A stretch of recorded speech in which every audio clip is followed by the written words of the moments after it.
Bismillahirrahmanirrahim. Assalamualaikum warahmatullahi wabarakatuh. Semoga kita semua sehat selalu dan senantiasa di dalam lindungan Allah Subhanahu wa taala. Perkenalkan, saya Marwan Ali Sodikin, mahasiswa pasca sarjana UIN Sunan Kalijaga, Yogyakarta.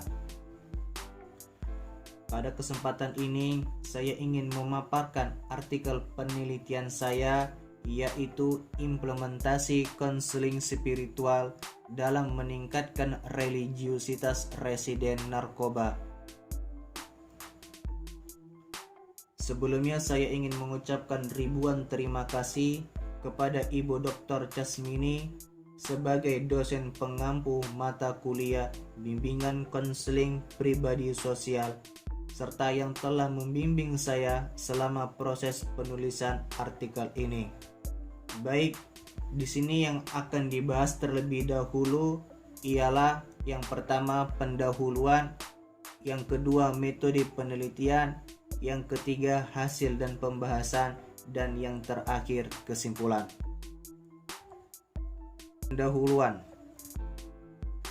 Pada hakikatnya manusia adalah makhluk religius dan beragama merupakan kebutuhan manusia karena manusia adalah makhluk lemah sehingga memerlukan tempat bertopang atau tempat mengadu. Sebagai makhluk religius, manusia sadar dan meyakini akan adanya kekuatan supranatural di luar dirinya. Manusia memerlukan agama, manusia memerlukan Tuhan demi keselamatan dan demi ketentraman hidupnya. Karena kita diwajibkan memiliki agama untuk keselamatan hidup dan ketentraman hati. Seseorang yang memahami dan mendalami isi religius kemungkinan besar enggan atau bahkan tidak akan melakukan perbuatan-perbuatan yang merugikan diri sendiri dan orang lain, bahkan sampai melanggar aturan-aturan agama. Apabila ada pelanggaran-pelanggaran yang dilakukan, itu disebabkan karena minimnya pengetahuan tentang nilai-nilai religius. Religiusitas umumnya selalu menekankan pada pendekatan keagamaan yang bersifat pribadi. Hal ini senantiasa mendorong seseorang untuk mengembangkan dan menegaskan keyakinan itu dalam sikap, tingkah laku, dan praktek keagamaan yang dianutnya. Religiusitas atau sikap keagamaan yang dimiliki oleh seorang individu terbentuk dari tradisi keagamaan merupakan bagian dari pernyataan jati diri individu tersebut dalam kaitan dengan agama yang dianutnya. Religiusitas ini akan ikut mempengaruhi cara berpikir, cita rasa, ataupun penilaian seseorang terhadap sesuatu yang berkaitan dengan agama. Religiusitas menurut Japar dapat dimaknakan sebagai kualitas penghayatan seseorang dalam beragama atau dalam memeluk agama yang diyakininya. Semakin dalam seseorang dalam beragama, maka makin religius. Dan sebaliknya, semakin dangkal seseorang dalam beragama, akan makin kabur religiusitasnya. Karena ada keterkaitan antara spiritualitas dan religiusitas terletak pada manfaat yang lebih integral. Contohnya saja dalam ibadah kepada Allah Subhanahu wa taala berupa salat. Salat 5 waktu merupakan kewajiban bagi seluruh umat muslim. Karena dengan salat menunjukkan kepatuhan terhadap perintah Allah. Itulah nilai religiusitasnya. Namun di sisi lain, salat merupakan sebuah terapi spiritual di mana seseorang mampu melatih kefokusan dan pada akhirnya timbullah ketenangan hati karena merasakan kehadirannya. Sehingga pada aplikatifnya timbullah akhlak yang baik pada diri dan sesamanya. Disitulah spirit sedang bekerja, maka dari situ seharusnya spiritualitas dan religiusitas tidak dapat dipisahkan dan menjadi satu kesatuan. Yang kedua yaitu metode penelitian. Metode yang digunakan dalam penulisan studi literatur. Sumber data primer adalah buku dan artikel penelitian terdahulu yang bertemakan tentang spiritual dan religiusitas, dan melalui penelusuran internet database Progress, PubMed, Google Scholar dengan kata kunci konseling spiritual dan religiusitas residen. Hasil dan pembahasan. Religiusitas seseorang diwujudkan dalam berbagai sisi kehidupannya. Aktivitas beragama bukan hanya terjadi ketika seseorang melakukan perilaku ritual atau ibadah, tetapi juga ketika melakukan aktivitas lain yang didorong oleh kekuatan supranatural. Bukan hanya berkaitan dengan aktivitas yang tampak dan dapat dilihat dengan mata saja, tetapi juga aktivitas yang tidak tampak dan terjadi dalam hati seseorang. Maka di sini saya menarik kesimpulan bahwa religiusitas bersifat sesuatu kegiatan atau perbuatan yang berlandaskan dengan nilai-nilai religi, seperti sholat, berpuasa, membaca Al-Quran, bersedekah, dan lain-lain sebagainya. Konseling spiritual adalah proses pemberian bantuan kepada individu agar memiliki kemampuan untuk mengembangkan fitrahnya sebagai makhluk yang beragama, berperilaku sesuai dengan nilai-nilai agama, yaitu berakhlak mulia, dan mengatasi masalah-masalah kehidupan melalui pemahaman, keyakinan, dan praktik-praktik ibadah ritual agama yang dianutnya. Konseling spiritual terdapat intervensi Tuhan dalam kehidupan manusia untuk menolongnya agar dapat mengatasi masalah dan melakukan perubahan ke arah yang lebih baik. Tujuan konseling spiritual adalah pengalaman dan pemantapan identitas spiritual atau keyakinan kepada Tuhannya.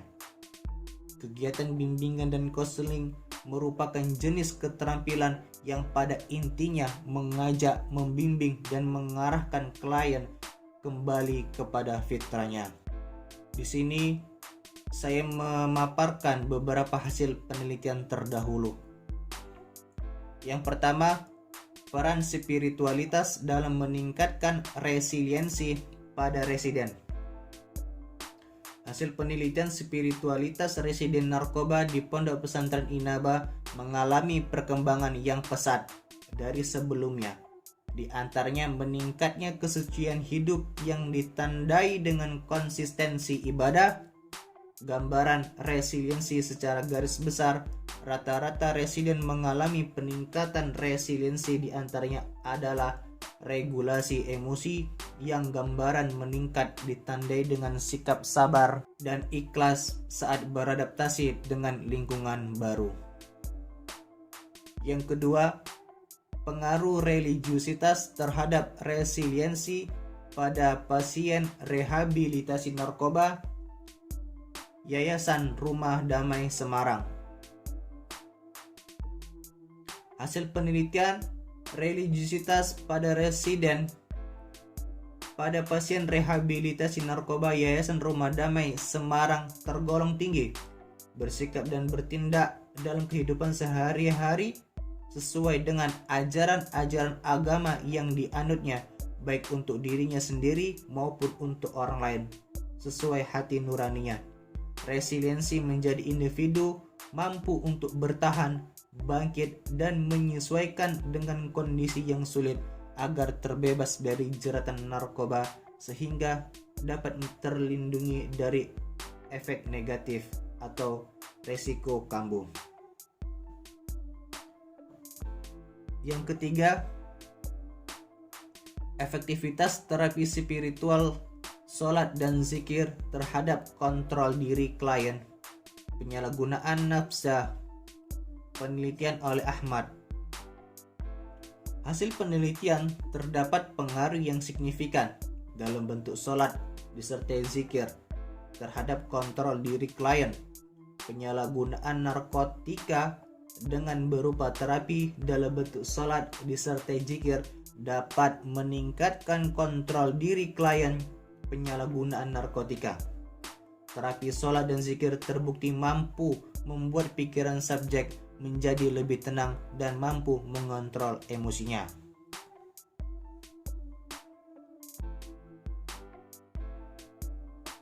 Kondisi religiusitas klien sebelum diberikan konseling spiritual ialah tidak mengenal huruf hijaiyah, bacaan sholat tidak tahu, serta tidak memiliki ketenangan hati,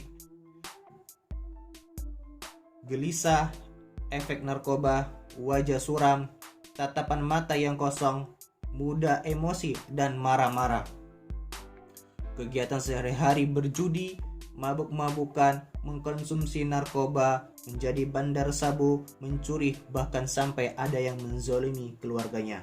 Si religiusitas klien sesudah diberikan konseling spiritual lebih bisa mengontrol diri, emosi yang stabil, serta memiliki ketenangan jiwa, raut wajah yang cerah dan mudah senyum. Sudah bisa membaca Al-Quran, gerakan sholat dan bacaan sholat yang sudah mulai lancar. Yang terakhir, kesimpulan. Dari uraian di atas dapat disimpulkan bahwa konseling spiritual sebuah proses pemberian bantuan kepada klien agar memiliki kemampuan untuk mengembangkan fitrahnya sebagai makhluk beragama, berperilaku sesuai dengan nilai-nilai agama, dan mengatasi masalah-masalah kehidupan melalui pemahaman, keyakinan, dan praktik ibadah ritual agama yang dianutnya.